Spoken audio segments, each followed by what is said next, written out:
since the second half, really, how much they've really struggled. Charged with finding some stability from this. Welcome back to the next episode of The Journey of a Grassroots Rugby Coach. And today I have part 2 of my chat with Merlin Gape O'Donnell. In this episode, we discussed players moving to other clubs to better their development opportunities. And as coaches, what environment are we creating for our own players? Learning how to coach through coaching different sports, finding a mentor and creating a stakeholder map, and also being able to self-reflect as part of our learning.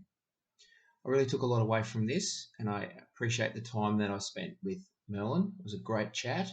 I hope you get something out of it, and like always, subscribe, like, pass this on to anybody that you feel can benefit from it, and I do really appreciate your support. He can't find it.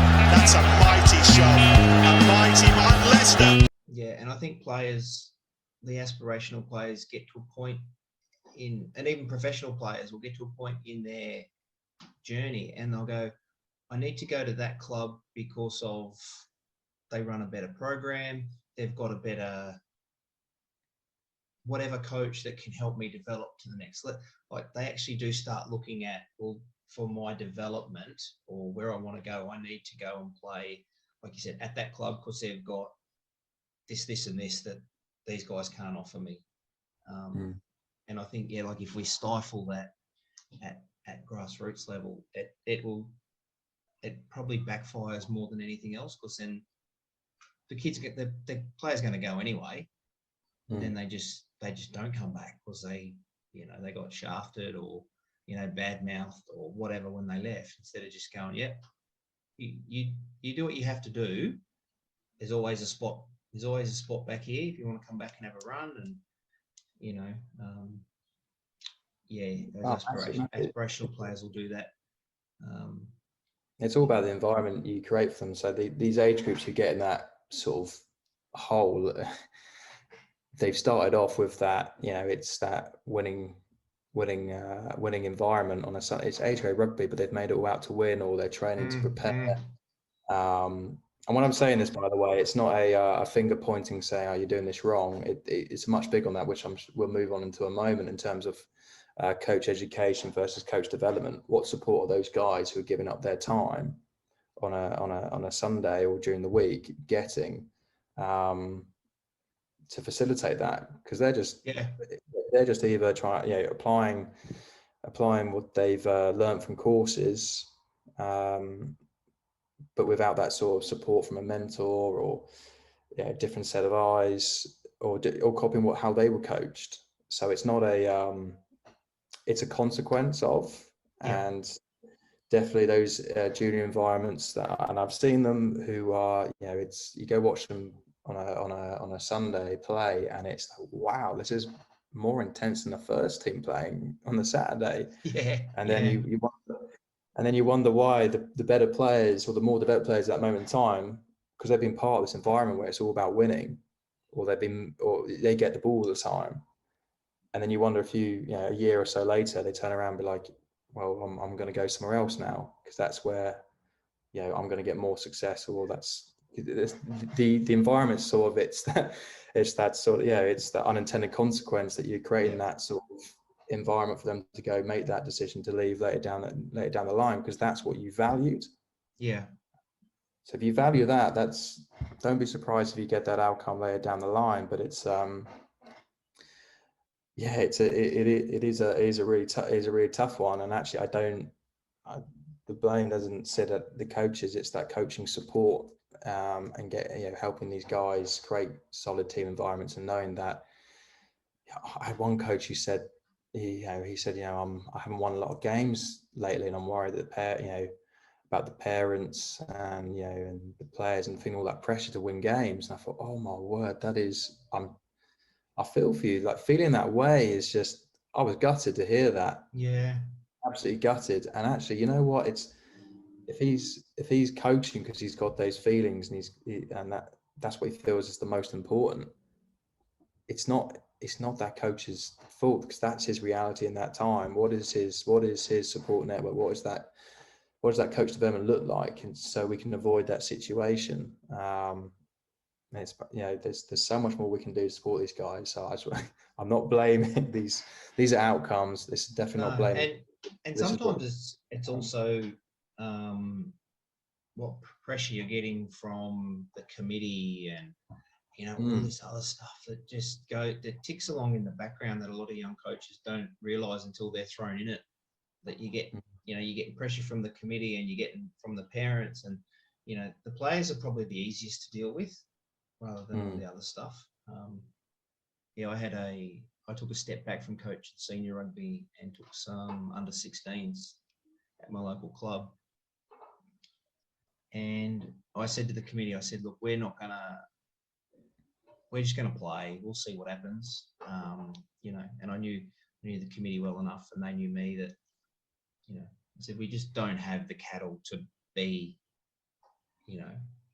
we've got some good players, blah, blah, blah. And like in that first session, that first pre-season session, we turned up, we didn't even go on the field. Got all the kids up into the club room, got all the parents up there. And I just said, look, this is the story. I'm not here to please you as a parent. I'm not here. If we win games, we win games. That's great. My job is to develop your child to be the best rugby player they're going to be. And if we win games, we win games. If we don't, we don't. And all the parents bought into it. And I'm thinking, oh, thank God, because I thought if they didn't, it was going to be a long year. And we ended up making the semi-finals because the kids, it was just a really good environment. But looking back at it, and you just go, yeah, it could have got really messy and ugly as well if a couple of the parents or the committee weren't supporting what we were trying to do. So there's you get pushed from pillar to post, especially if you're a younger coach and you're not real sure. I could probably go to a club now and just go, this is how I want to coach. And they go, yeah, okay. But as a young coach, you're sort of going, I'll do it because you need me to do it, and then cop all this pressure from everyone. Then you're not getting some development as we go along. Yeah, absolutely. What do you mentioned there about like you're doing that stuff with the basketball with the school? I just want to go back to that a little bit because I've had quite a few coaches come on here that are either still teachers or they were ex-teachers, and I know a lot of top-level coaches have had that educational background. Did you find that as an advantage once you left that school dynamic and then continued coaching after? What did you take from having to do basketball and all these other sports and then leave that environment and just concentrate on rugby? What sort of stuff did you learn from that you could pass on to help the other coaches? Oh yeah, it definitely was in terms of that how to coach was huge. Not necessarily about what to coach, but how to coach, because it made me feel really uncomfortable because I didn't know anything about basketball. I didn't know anything about gymnastics or hockey, and I felt really pressured in terms of pressured around what I know around these sports. So I did loads of research on it and make sure, coaching points and things like that, and knowledge of the game, of all these games. And what it boiled down to was actually watching the senior PE staff. Was the way they coached was consistent. No matter what they coached, it was sort of the way they questioned, the way they designed their practices. There was opportunities to play game scenarios, then into sort of skill zones, how they adapted the way you could score, whether that's on a team basis or an individual basis.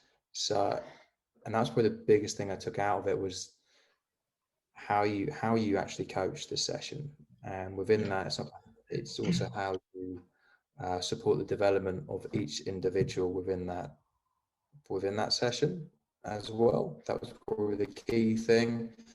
And now it's probably what having given me that little bit of confidence to go try a different sport now. I know nothing about bowls, but I do know in terms of club development and community development, and it's given me that confidence to understand you can bounce around different sports with that, seeing that common ground and seeing what does link.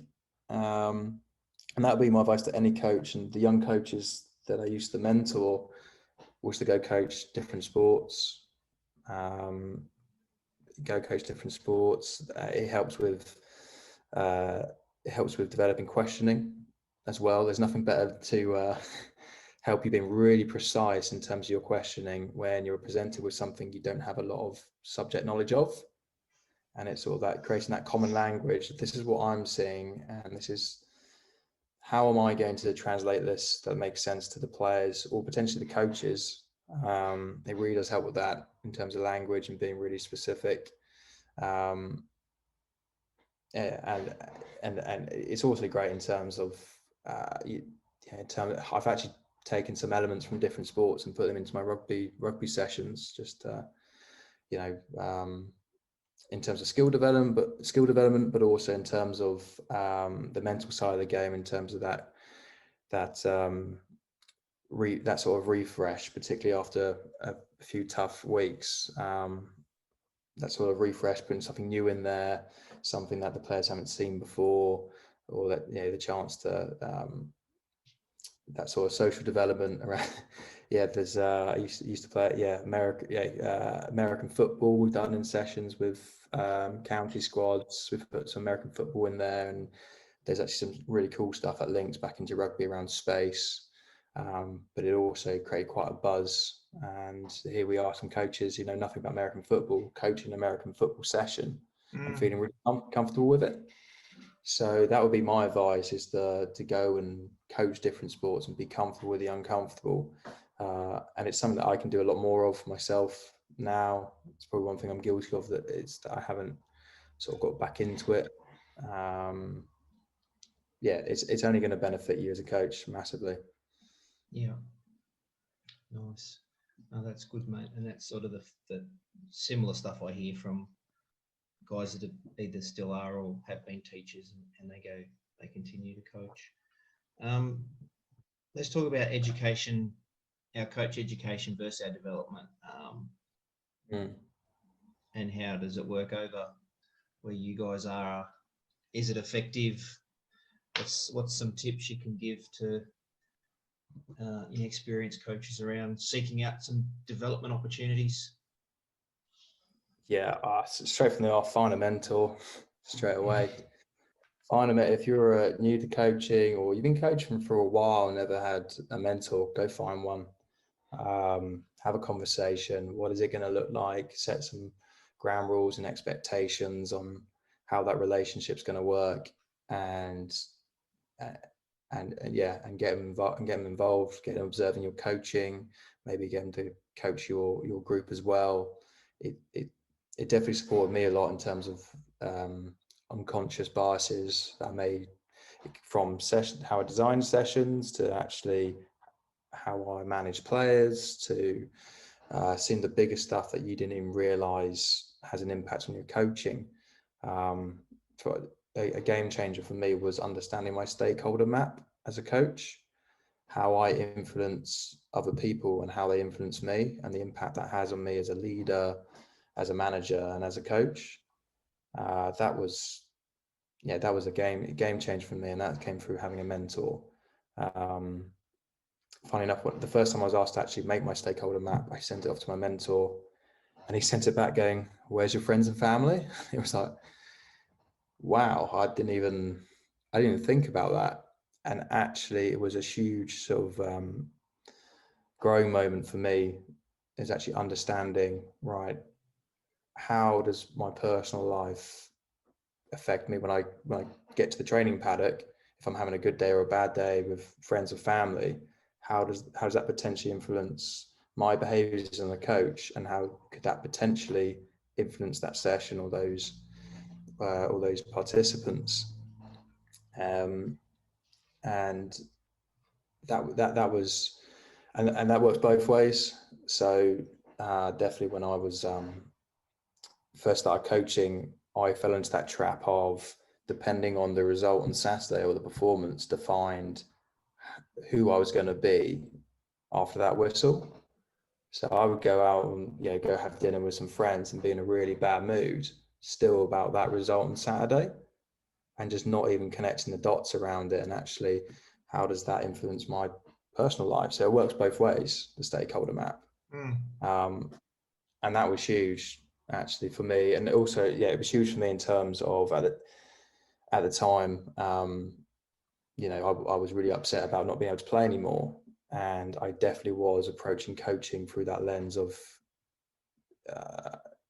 as trying to be a player still, in terms of that of emotions or thinking. I had to do all these rousing speeches, and it was so important that it defined who I was outside of that space in rugby, and it just laid everything out on the table for me to understand the influences in my life and how they influenced me and everybody else around me. And actually it was a pretty big learning moment that impacted my own mental health in a positive way. So it's not, getting a mentor is not about just getting better as a coach. For me, it was massive in improving my quality of life and mental health. And actually unpicking that and putting it all back together again now with that greater understanding. Because I was always bad at switching off as well, and switch off time is massive. After games, I used to write these long messages to Warren Abrahams, and if they were really long, he just never used to reply. He's like, no, 2-3 bullet points, that's it, park it. Then it's into family time or friend time, you park it and you move on. And I was really bad at that. So the opportunity for coaches there with a mentor is not just about becoming a better coach. It can have a significant impact on your life as well in general, but understanding influences. And definitely for the guys who in the future or even now or on that coaching pathway through injury, like myself, it's huge.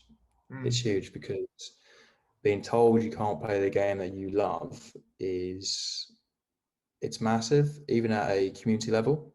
I was never going to be a professional player, but I love playing. And definitely my last 3 years, I spent more time with the surgeon and the physio and just battling these long-term injuries. And it was really tough to sort of come back, and then it still wasn't enough. And then you go into coaching and you don't really have time to sort of to part that, or to process that. You get into coaching, but how much when you get into coaching is that you actually just trying to exert some of those frustrations not being able to play anymore, and it's a very dangerous route to go down unless you've really understood it and processed it, because you're not a player anymore. And it's a very and that's the power of mentorship. It's not just the stuff on the pitch, it's the off the pitch as well.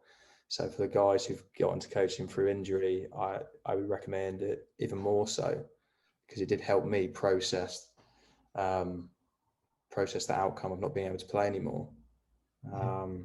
So that's huge for me. That would be top of my list. Get a mentor. I could talk about mentorship all day because it has been a game changer. But that'll be my first one. And it also feeds into what we were talking about, coaches in junior age grade, making environments about winning and losing some of their better players later down the line, because that's the environment they've been developed in, and they're going to look at other places where they can get more of that sort of success around winning. And that comes into the myth around education will change behavior.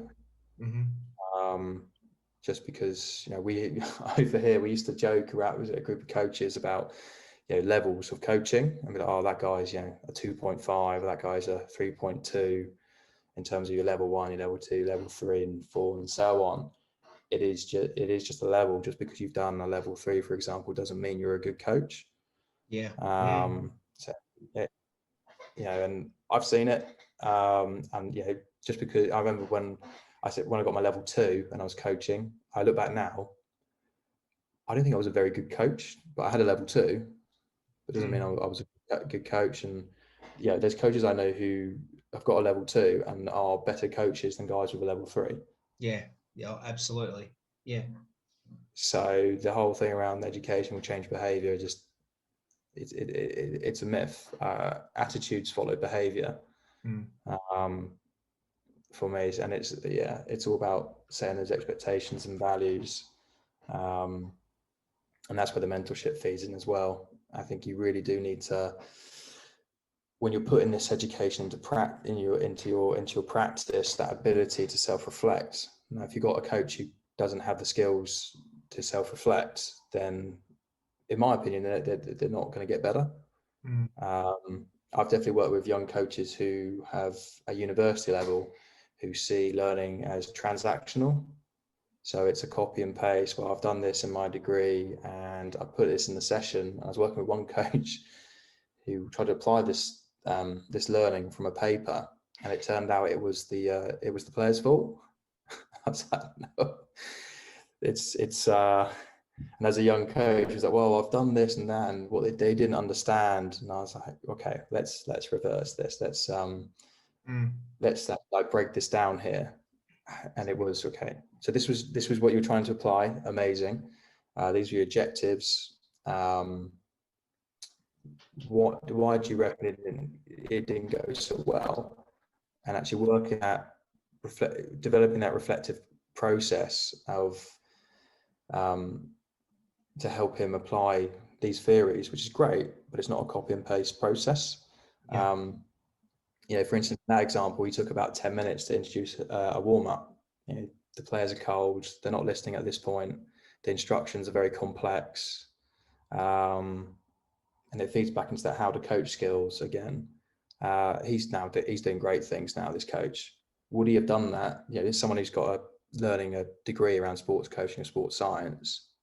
You put him into a coaching environment and he isn't achieving a successful session.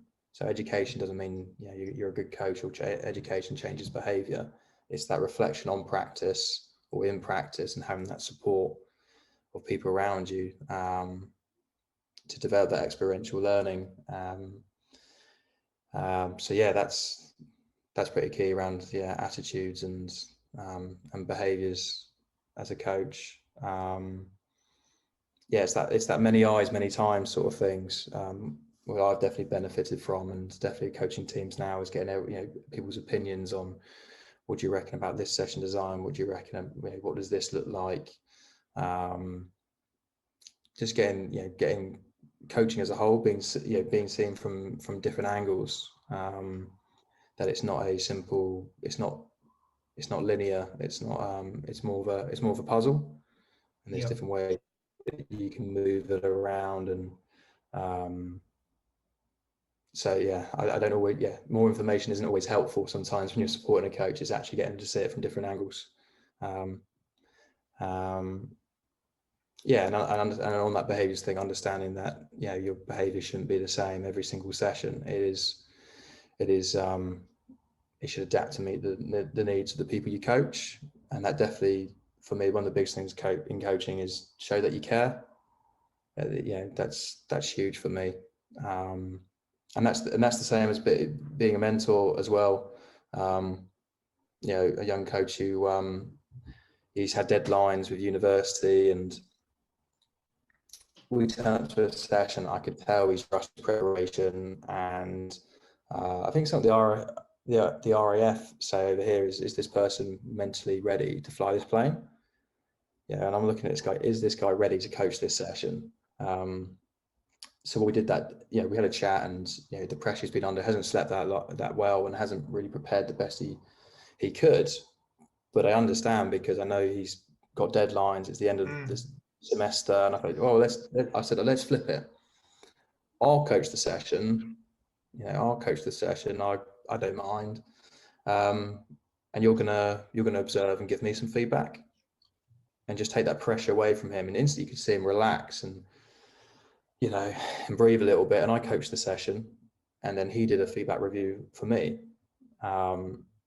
which is cool, because it was to see him actually ask the questions and show that he's got understanding and knowledge of a reflective process. Yeah. So for me, I'm actually going, okay, but I can actually see he's actually going through his questions pretty well, and he's showing that he's got that understanding. But it's great because I got some feedback. I made a few things in that session I could have done better. But for him to see, he got to stand back and see the session from a different angle, and that helped us in terms of building rapport. So it helped me in terms of in the future challenging him, because he knew that I cared. I didn't just turn up going, well, this is what you say. You're delivering this session. This is what it says on the piece of paper on the plan, and that's what we're going to deliver. I adapted to suit his needs and where he was, and showed that I cared, which helped with a tricky conversation later down the line, because he wanted to do a advanced coaching award. And in my opinion, he wasn't ready yet. Yeah. So it helped build up that trust and rapport to have that tricky conversation. So yeah, show players that you care, all your mentees in that example, that you care. Yeah, and yeah, your players and even the other coaching staff. Like you said, it's always going to come around, and there'll be a time when you help them out, and they're going to help you out. That's really good, mate. Has probably covered about 3 or 4 things that we were going to have a chat about anyway. So mate, it's all good. It's all good. It's all good, mate. It's really good. So just to finish off, because I know you've got another meeting to get to, what advice would you give yourself if you could go back in a time machine to that first time you started coaching? If you could go back from knowing what you know now back to then, what piece of advice would you give yourself?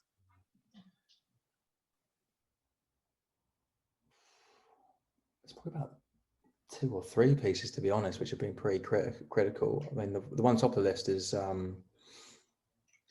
being yourself. Yep. Which is something I think all sort of coaches, when you start off, you find coaches that you aspire to be, or ones that you look up to as role models, and you sort of copy their sort of style. I certainly was guilty of that.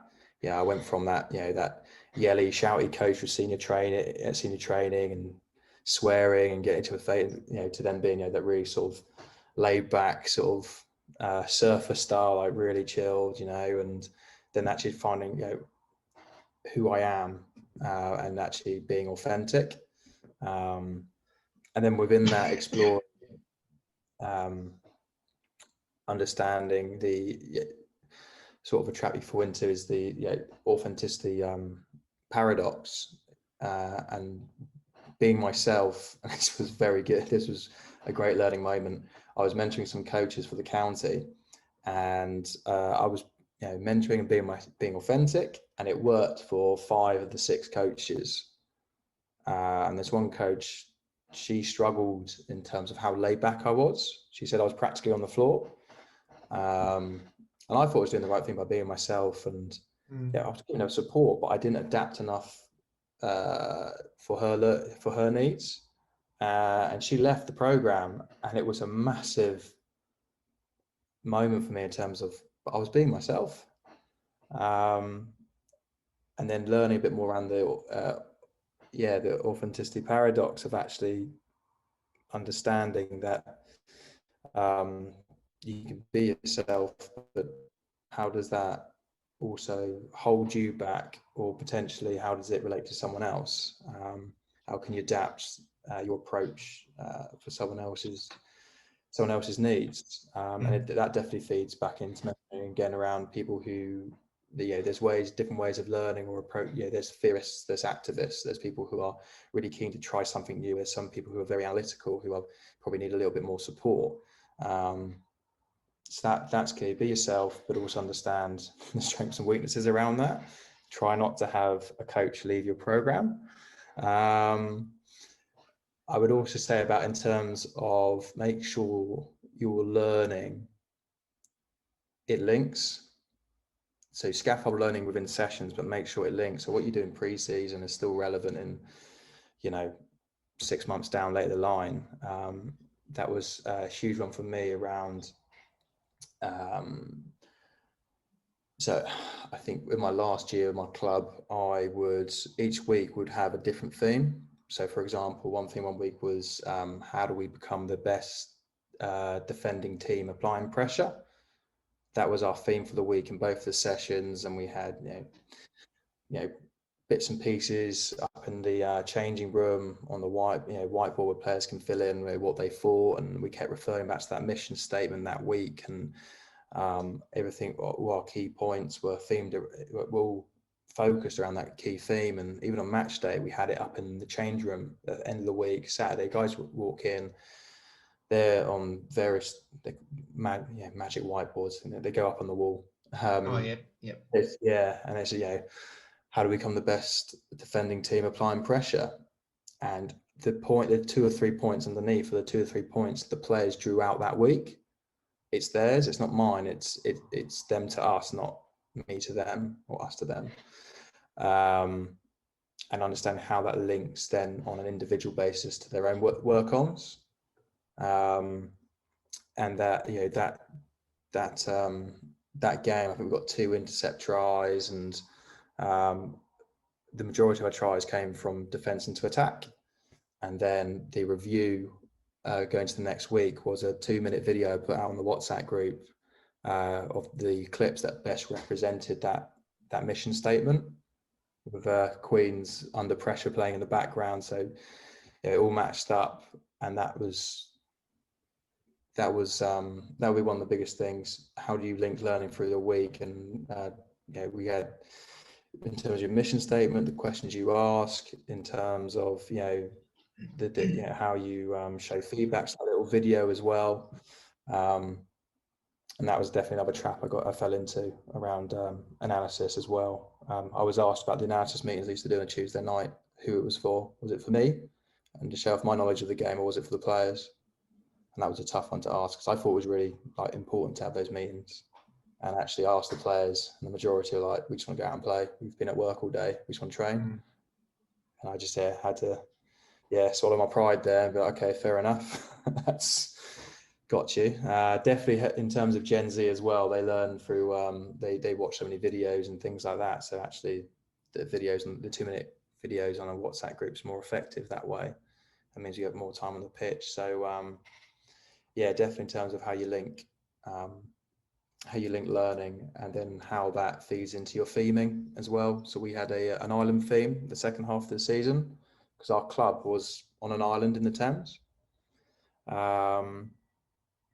So we had this whole island theme, and at away games we were us going to away islands and trying to claim them as our own, and home games where people coming to the island, and it all fed back into our values and style of play. And theming is really powerful. That's a big one for me, and how to bring learning to life.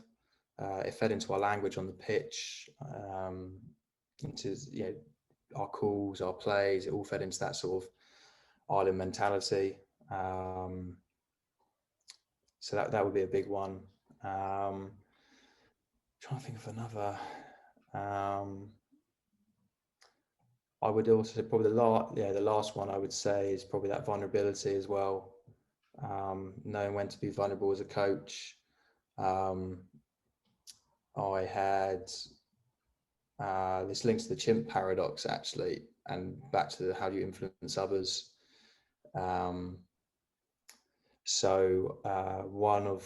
had the week before a playoff final, we had a game to spare in the league, and as a group, as a squad, the second team weren't playing. There wasn't a second team fixture, and I asked the players, and everyone collectively was on board, going, no, we want the first team to be successful, or the squad to be successful, and that's for the first to be in the best place physically and mentally for the playoff the following week. So as a squad, we decided we're going to put out an experimental side. We had some young guys in there. We had guys in the second team went really well. They won their league and cup that season, so I was pretty happy. It wasn't like I was taking them to a game that was completely out of their level. And the reaction from we lost the game. There were some good bits, but overall it wasn't a good performance. And it wasn't because the team on the day decided. It wasn't because the opposition was the first team. It was because we just didn't perform. They said, we've performed as a second team to much higher levels than we achieved that day. But I let the negative feedback from supporters questioning my decision, and it was loads of negativity, which really upset me. And I sort of let it get to me, and I vented to some of the senior players who weren't playing that weekend, who were resting for the following week, and actually sort of reacted emotionally. And then the following week, our training week was pants. It was rubbish. The players were acting up and we were all over the place. And I had to take responsibility for that because I didn't actually align to our values that we set as a squad. And in that playoff week on the Tuesday session, I just got the players, we all had a meeting. I said, look, we all agreed that the previous training week wasn't good enough, and I take responsibility for that. These are our values, and how I reacted to the feedback from people outside of this group doesn't align to our values. I let us down with the way I reacted. Because at the end of the day, what matters is our feedback, our perceptions of each other, not the external noise. And I let it get to me, and I spoke about the chimp being out the cage and the impact that had on the players and how it influenced them, and I had to show that vulnerability that I got something wrong, which was very powerful. And that week we had an awesome training week, and we went off to another island to play this playoff game, which we won. And the players at the end of the game, they asked, Merlin, can we let the chimps out the cage now? which is great, because I thought that's amazing, because actually they're showing that they've learned to some sports psychology there around emotional control and that sort of red brain, that blue head, red head sort of mentality. And so that was pretty cool, and they really respected that as well, and vice versa, that vulnerability as a coach. Because players know if you're making it up or not being genuine. It's probably the worst thing. When you're wrong, you just try and still back it and say it was the right decision. So vulnerability as a coach is really key. When you get it wrong, just put your hand up and say you get it wrong, and players really respect that, because then they'll show it as well. Particularly with Generation Z, they're one thing I would say, they're not very good around vulnerability and feedback. They like instant gratification. So in terms of role modeling those behaviors that you value as a coach, vulnerability would be top of my list for as advice for players and coaches. That would be. So that was quite a long story there to get to. No, mate, that's some really good advice there. Mate, like I said at the start, really appreciate your time. This has been awesome. I've got pages of notes here, so I'm sure the people listening will get a heap out of this. I know I have. We may hook up again and talk about some mentoring and. Oh, massive! That'd be great. We could probably do a whole pod on that. And I'll see if I can get we might get a few guys involved in that one. We'll see how we go. Cool. But mate, thanks very much for your time. Really appreciate it. Got a heap out of it, mate. So thank you very much. No, thank you for your time. It was great chatting. Move off their own ball. That is monstrous. Held at the back by the foot of Ben Norman.